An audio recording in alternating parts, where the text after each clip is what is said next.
সময়টা ছিল উতাল পাতাল। একদিকে শাসকের অত্যাচার, অন্যদিকে ব্রাহ্মণ্যবাদের অত্যাচার, আর ছিল কুসংস্কার। এই সময় সমাজে সবচেয়ে অবহেলিত ছিল সমাজের মেয়েরা। তাদের এই অবহেলার প্রতি যিনি রুখে দাঁড়িয়েছিলেন তিনি হলেন রামমোহন রায়। নারীকে নারীর মতো করে বোঝা, নারীকে নারীর মতো করে যারা বুঝতে চেয়েছিলেন তাদের মধ্যে প্রধান দুজন হলেন ঈশ্বরচন্দ্র বিদ্যাসাগর এবং রাজা রামমোহন রায়। নারীর প্রকৃত বন্ধু এরাই। রামমোহন রায় এবং বিদ্যাসাগরের মতো করে নারীকে আর কেউ কখনো বোঝেনি। সে সময় কুসংস্কার বিরাট আকার ধারণ করেছিল।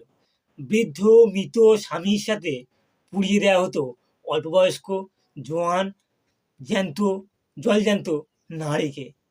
জলজ্যান্ত নারীকে আগুনে পুড়িয়ে দেওয়া হতো, আগুনে তাকে বিসর্জন দেওয়া হতো। এই প্রথাকে বলা হচ্ছে সতীদাহ প্রথা।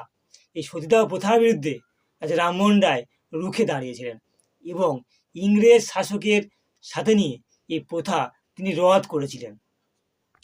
এটি রাজা রামমোহন রায়ের মহৎ কীর্তি।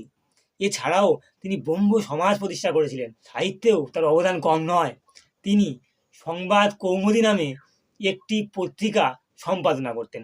আরও একটি পত্রিকা যেটি হচ্ছে মিরাতুল আক্তার। এই মিরাতুল আক্তারও তার সম্পাদনায় প্রকাশিত হতো। এবং বাংলা ভাষায় প্রথম ব্যাকরণ, গৌড়ীয় ব্যাকরণ, এই গৌড়ীয় ব্যাকরণ রাজা রামমোহন রায়ের কৃতিত্ব। বাংলার গদ্য সাহিত্যেও তার বিরাট কৃতিত্ব রয়েছে। তিনি একাধারে সমাজ সংস্কারক, শিক্ষাবিদ, দার্শনিক, চিন্তাবিদ এবং সাহিত্যিক। রামমোহন রায় আধুনিক ভারতের জনক।